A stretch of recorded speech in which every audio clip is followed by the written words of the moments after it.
Mesdames, Messieurs, bonsoir. Merci de préférer la télévision nationale. Au sommaire de cette édition, rentrée scolaire en Guinée. Élèves et encadreurs ont repris le chemin de l'école ce lundi.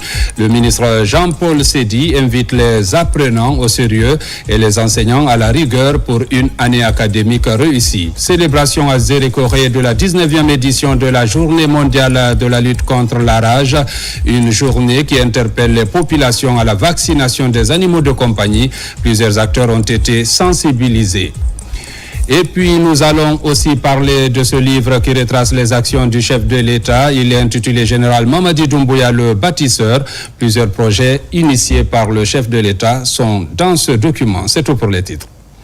Une fois encore, bonsoir et bienvenue dans ce journal. Les cours ont repris ce lundi 6 octobre 2025 sur toute l'étendue du territoire national. Dans les concessions scolaires, les enseignants ont répondu présents et face aux élèves fortement mobilisés. Les programmes ont été donnés et des cours dispensés. Une détermination qui marque l'engagement de tous les acteurs de l'éducation et partenaires pour la réussite de l'année académique dans notre pays. Dans le même sillage, le ministre de l'enseignement préuniversitaire invite élèves et encadreurs au travail et à la rigueur. Jean-Paul Seydi rassure les parents d'élèves et salue le corps enseignant et les partenaires sociaux de l'éducation. Je vous propose un extrait de son intervention. Il est au micro de notre reporter Abdul Aziz Baldé. Suivez. Grâce à des efforts soutenus, l'État a mis à disposition des manuels scolaires en quantité suffisante. Développer des cantines scolaires dans quelques zones rurales pour garantir aux élèves une alimentation saine et renforcer les infirmeries au sein de nos établissements. Je vous invite tous et toutes, élèves, enseignants, parents, partenaires sociaux, techniques et financiers, à faire de cette année scolaire une véritable réussite collective, une année de paix, de progrès et d'espoir. Je vous souhaite une rentrée scolaire 2025-2026 pleine de succès et de réussite. Vive l'éducation guinéenne, vive la République, je vous remercie. Le démarrage des cours est bien accueilli par les élèves et encadreurs. Les élèves expriment leur détermination. Au niveau de l'encadrement aussi, des appels sont lancés à l'endroit des élèves qui traînent encore les pas. Une réaction croisée, élèves et enseignants au micro de Kandesila. Suivez. Je suis très contente et puis je suis contente de retrouver ma nouvelle salle, la 11e année. J'ai eu le brevet à motif de passer aussi le bac. C'est ici maintenant le bac se prépare. Conformément à la date de l'ouverture des salles de classe, les élèves en tout cas au sein de mon établissement, il y a eu un nombre important qui est venu pour prendre les cours. On constate qu'il y a beaucoup d'enfants encore à la maison. Il faudrait que les parents acceptent de libérer les enfants. Il y a une progression qu'ils sont en train de suivre et cette progression ne s'arrêtera pas. Et si les parents gardent les enfants à la maison, ils vont perdre les cours. Et ça, c'est pas bien. Donc, il faudrait que les parents acceptent pour que les enfants puissent reprendre les cours. Et après 3 mois à la maison, je crois que c'est maintenant que les enfants doivent accepter de reprendre les cours. Environnement, l'utilisation des outils SMART en cours de vulgarisation au niveau des conservateurs du réseau guinéen des aires protégées.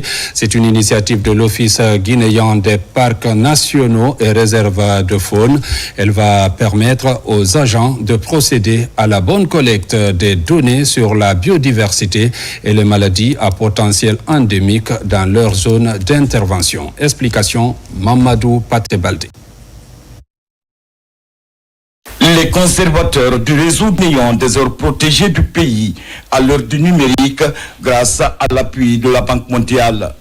Le ministère de l'Environnement et du Développement durable, à travers la Direction générale de l'Office guinéen des parcs nationaux et réserves de faune, tente de renforcer les capacités de ces acteurs du monde environnemental sur l'utilisation des outils SMART et des IHSD. Vise à former, à outiller nos cadres et agents conservateurs de la nature qui évoluent dans les aires protégées dans le cadre de la collecte des informations sur les maladies zoonotiques. Les outils SMART et DIHSD ont été développés par le ministère de la Santé et de l'Hygiène publique dans le cadre de la mise en œuvre du projet One Health, une seule santé. En Guinée, par exemple, on a déjà mis en place cet outil depuis 2018, mais les questions maintenant de l'étendre au niveau de l'ensemble des aires protégées. Il va faciliter la collecte de données, mais également la prise de décision au niveau du ministère de l'Environnement et du Développement durable, afin de lutter non seulement contre le braconnage et les activités illégales, mais également tout ce qui consiste les maladies zoonotiques dans les aires protégées. La sauvegarde des espèces de faune et de flore ainsi que l'amélioration des conditions de santé des populations sont des priorités du chef de l'État, le général d'armée Mamadi Doumbouya. Votre engagement sera déterminant pour alimenter de manière fiable les plateformes One Health et RECAP et ainsi contribuer à la préservation de notre patrimoine naturel. À travers une projection sur l'impact de ces outils sur l'écosystème naturel de notre pays, ces agents conservateurs ont promis de retrousser les manches pour la sauvegarde de ce patrimoine naturel commun à nous tous. Campagne de reboisement au collège Yimbaya, commune de Bessia. L'initiative est du club des Amis de la Terre. C'est pour protéger Dame Nature et créer un environnement favorable pour les élèves. Reportage Moussa Bangoura. Plantons pour protéger notre environnement. C'est sous ce slogan que le club des Amis de la Terre procède à la mise en terre de plusieurs espèces de plantes à croissance rapide.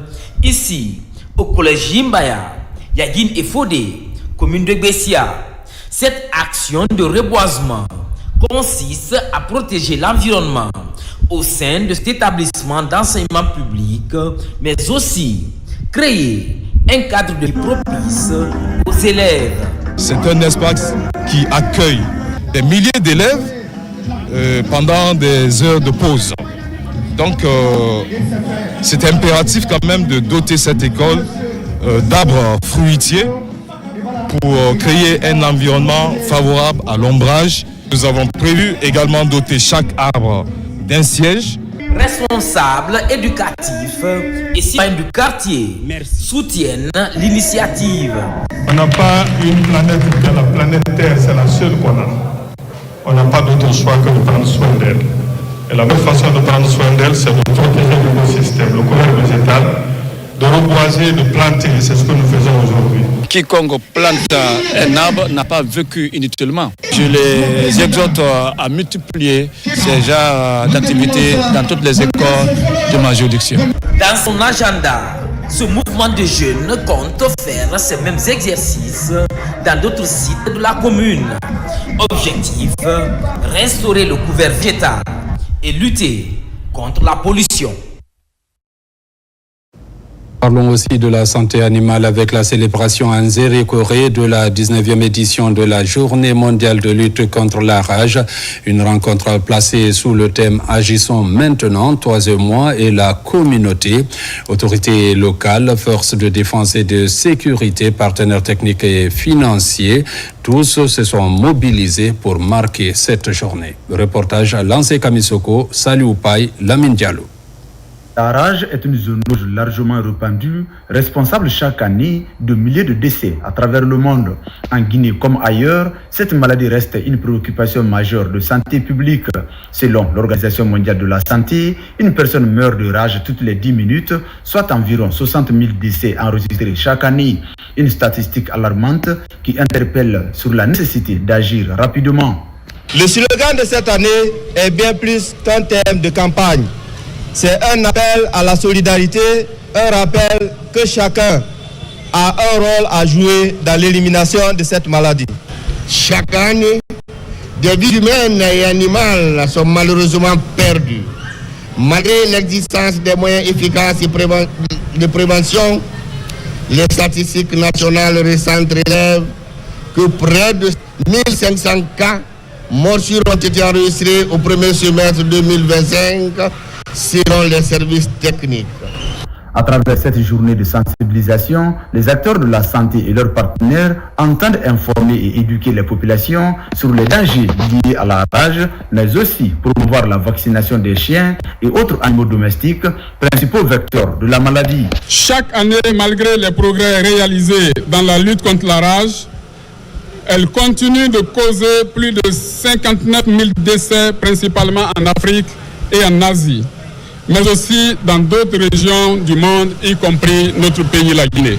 La journée mondiale contre la rage, célébrée partout dans le monde le 28 septembre, commémore la mémoire de Louis Pasteur, le scientifique qui a mis au point le premier vaccin contre cette maladie. La célébration de cette 19e édition vise donc à renforcer l'engagement collectif face à ce fléau. Fin des activités sur les travaux de la 13e édition de la CGCI Académie 2025. Pendant 2 jours d'intenses travaux en panel et en masterclass, les participants se sont penchés sur la redynamisation des économies africaines. Les détails avec Falilou Diallo, envoyé spécial. Cette année, la CGCI Académie se tient dans un contexte de reconfiguration des équilibres géopolitiques mondiaux et des tensions sur les ressources critiques. Des panels, des rencontres B2B et des masterclass ont ponctué cette édition. Des thèmes comme l'Afrique, maîtresse de ses ressources naturelles et autres défis stratégiques du continent étaient au cœur des échanges. Nous pensons que les autorités ivoiriennes ont bien fait d'organiser cette conférence pour que nous prenions tous conscience du fait que les ressources naturelles ne sont pas gratuites. Elles constituent une valeur. Et il s'agit de tenir compte de ça. Cette 13e édition vise à poser les termes d'une reconquête stratégique tout en interrogeant les cadres légaux, les partenariats, les capacités institutionnelles et surtout les mécanismes de gouvernance. Aujourd'hui, nous, Africains, avons besoin de reprendre le contrôle de notre économie, et cela dans tous les domaines. Les discussions ont porté sur la manière de faire cela de manière intelligente, en collaboration avec le reste du monde, mais surtout donner la force aux nationaux dans les économies africaines. Il faut que les États puissent prendre en main, n'est-ce pas, le contrôle des matières premières, pouvoir faire des politiques qui permettent aux entreprises privées d'exercer et d'avoir toute leur place dans le développement économique du pays. Lors de cette cérémonie de clôture, un panel est animé. Des recommandations ont été faites pour faire du continent africain une terre propice à l'environnement des affaires, le tout dans une souveraineté économique assumée. Dans l'actualité encore, des enfants dont l'âge varie entre 6 et 7 ans formés au supercodeur, un langage numérique qui permet aux jeunes de bénéficier des compétences pour la programmation numérique afin de pouvoir faire face aux technologies de l'information et de la communication. L'initiative est soutenue par le Programme des Nations Unies pour le développement. Reportage Ousmane Ba, Mamadou Alpha Baldé. Dans ce monde devenu un village planétaire où le numérique s'impose comme outil fondamental, l'apprentissage des compétences de base en programmation est une impérieuse nécessité. D'où cette initiative de former ces tout-petits dont l'âge varie entre 6 et 17 ans. Il s'agit de les outiller des notions de supercodeur en s'amusant, une technologie informatique de manière créative et ludique, éveillant leur intérêt pour le numérique.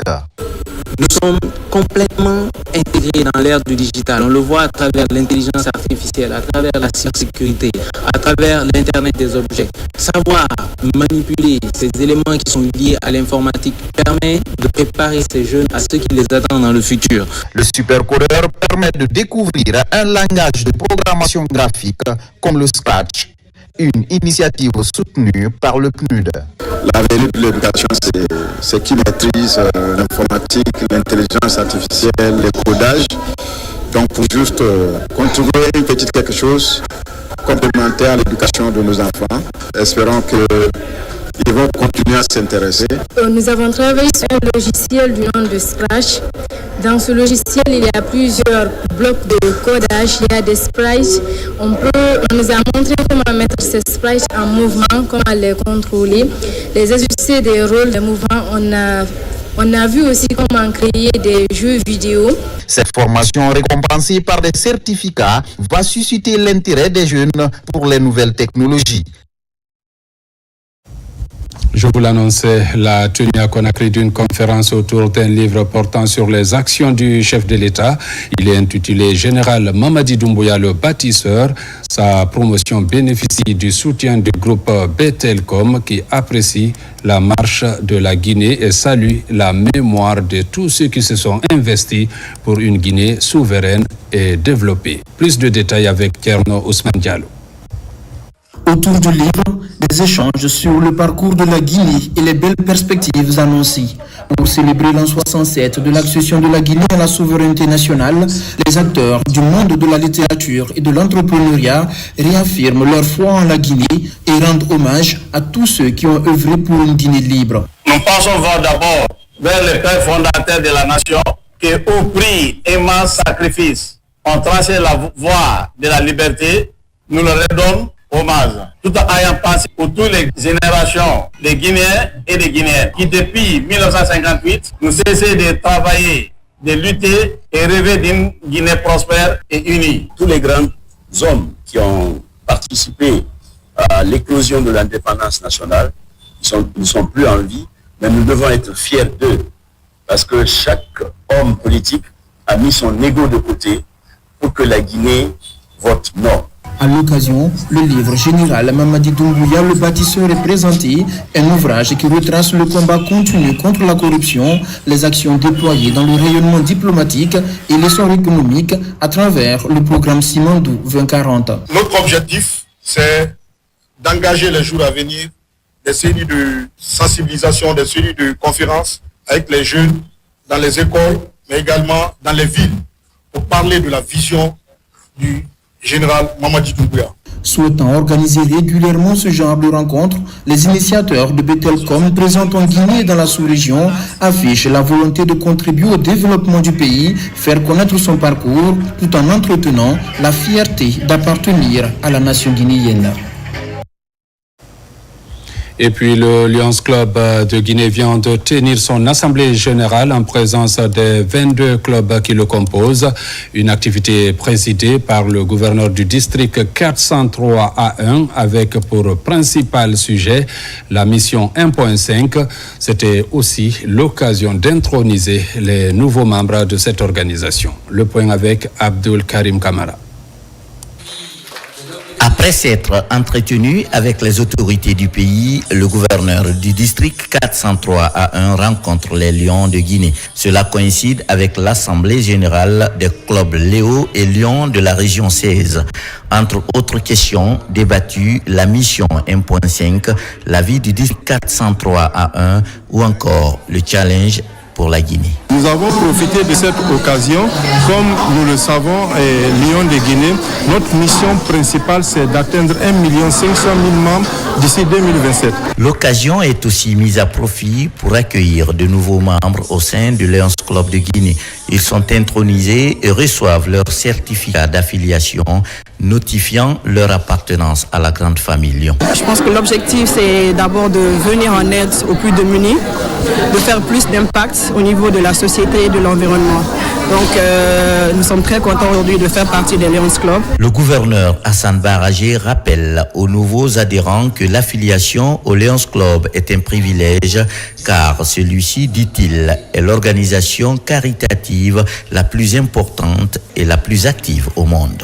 Je suis là pour rendre visite au club de la région 16 qui constitue la Guinée. Également rendre visite à nos autorités. Nous leur rendons un grand hommage parce qu'ils nous facilitent l'exercice de nos activités ici en terre guinéenne, terre d'hospitalité. D'ores et déjà, ces nouveaux membres sont invités par certains clubs.